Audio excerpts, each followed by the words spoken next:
এটা ফোন দেই। দুর্বল ফোনটাও তো ভুলে বলে বাসায় থইছি, কি যে করি। হালা কিরি ওই নি দিহি দুইটা মাল বয়ে রয়েছে, যাই অগো মোবাইল দেই, ফোন দেই। এক্সকিউজ মি ভাইয়া। হ্যাঁ ভাইয়া বলেন, কি বলবেন? বলেন বলেন। আসলে ভাইয়া হয়েছে কি, আমার না ইমার্জেন্সি একটা ফোন দর লাগবো, কিন্তু আমার ফোনটা আমি বাসায় চার্জে বলে থুয়েছি। আপনাকে ফোনটা দেওয়া যাইবো? একটা কল করতাম। কোনো সমস্যা নাই ভাই, আমরা তো ভাই মানুষের উপকার করার লেগে বই আছি। এই তোর ফোনটা দে, একটা কল করুক ভাই। এই যে ভাই ধরেন, অফুরন্ত মিনিট আছে, কতক্ষণ কতক্ষণ। ধন্যবাদ ভাই। হ্যালো, কি রে বেটা, তোর 1 লাখ টাকা আমি যে কই পোষাম এটা তো ভালো করে কইলি না। ঠিকানাটা দে আবার। হ্যাঁ, নামা বাজার, ওই মুসার দিয়া না? ও আচ্ছা ঠিক আছে, আইতাছি আমি। এলন ভাই, ধন্যবাদ ভাই, সদিকা জায়গা।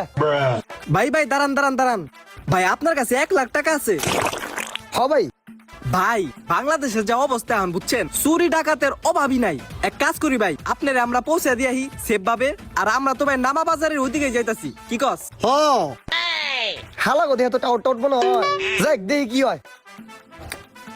আচ্ছা ভাই লন, তাহলে পৌঁছাই দেন আমারে। ওকে, এই পিছে উঠ পিছে উঠ। ভাই জি সেক্টরে 3 জন। আরে ভাই মাঝে মধ্যে আমরা 5-6 জন উঠি, ওইটা সমস্যা নাই, পিছে উঠেন, অভ্যাস আছে আমগো। শালা আজকে বিসি মিসি থাকলে হয়।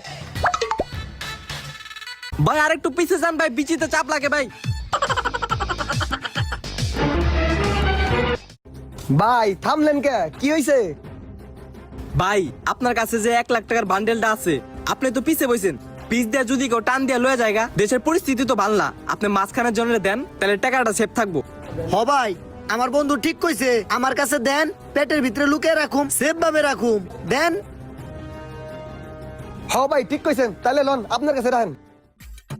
সাবধানে রাখেন ভাই, মেলা টাকা।